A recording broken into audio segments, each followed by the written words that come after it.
Welcome back to our channel. Today we're diving into something that can truly transform your health: dietary fiber. Now, before you roll your eyes, hear me out. Fiber isn't just for your grandma's breakfast cereal. It's the unsung hero of our diet.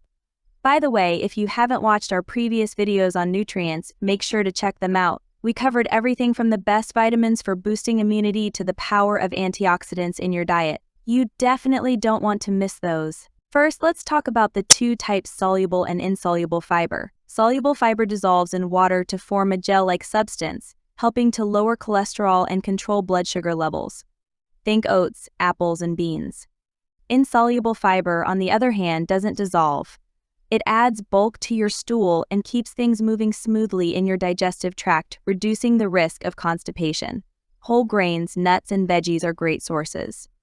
But here's the real magic: fiber feeds your gut bacteria, the trillions of little friends in your gut that keep your immune system strong and your mood balanced. Studies show a high-fiber diet can lower your risk of heart disease, diabetes, and even some cancers. And the best part, fiber-rich foods are delicious. So next time you plan a meal, think about how you can sneak in more fiber. Your gut and your whole body will thank you. Don't forget to hit that like button and subscribe for more health hacks. Until next time, stay healthy.